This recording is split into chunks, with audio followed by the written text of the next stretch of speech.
Magluluto tayo ng merienda o ulam na patok ngayong tag-ulan.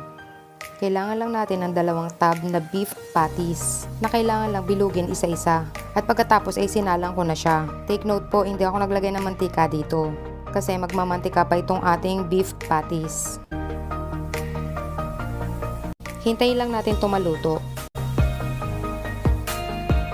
Piprituhin natin siya sa sarili niyang mantika.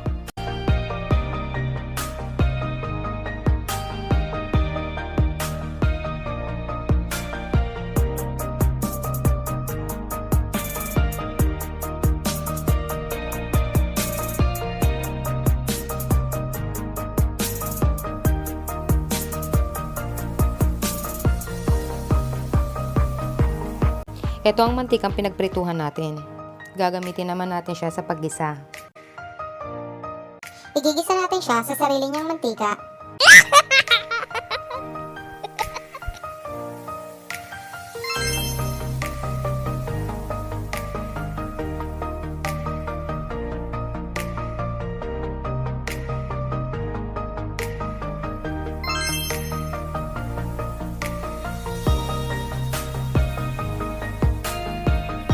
Haluin lang natin para maging balanse ang pagkaluto nito.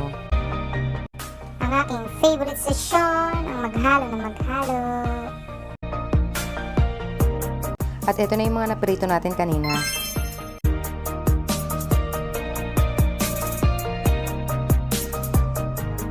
Paikot ang halo ko para hindi madurog ang ating meatballs.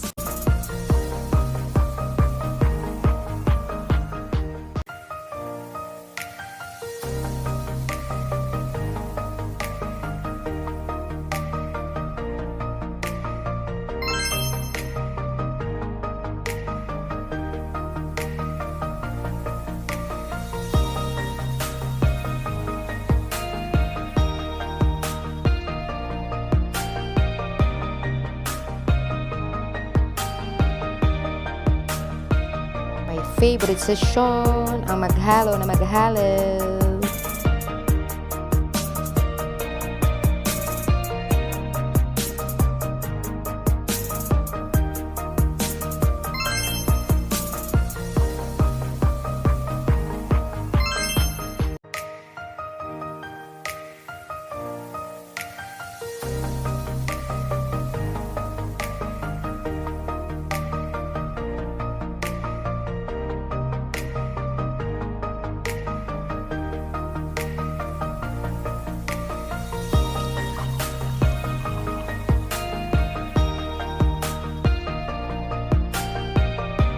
Four cups ang water ko dito.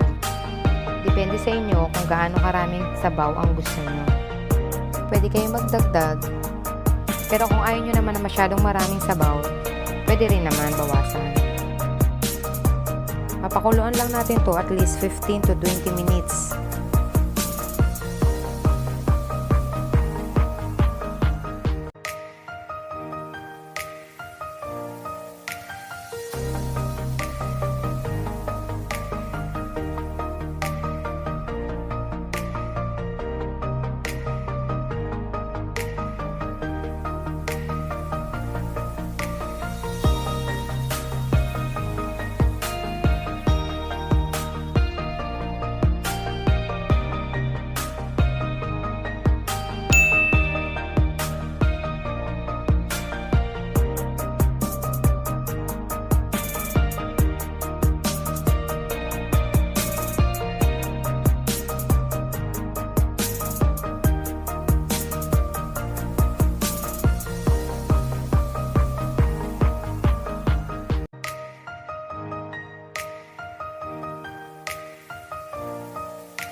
Pakuluan natin siya ng 5 minutes pa.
Titigman ko muna kung tama na ba yung lasa nito.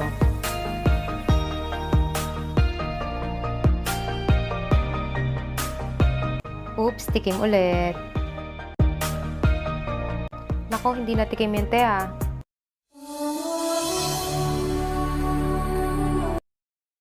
Ang sarap kasi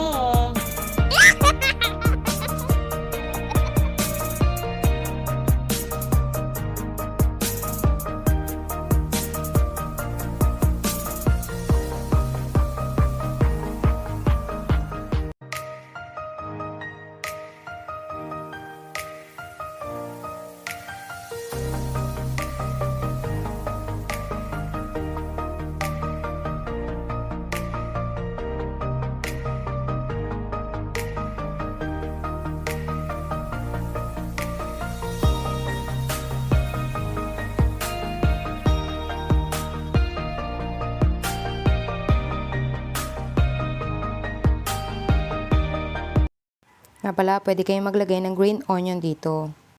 Wala lang kasi akong stock na green onion, kaya hindi ko na ipinilit. Pero kung wala, okay pa rin naman, masarap pa rin naman siya.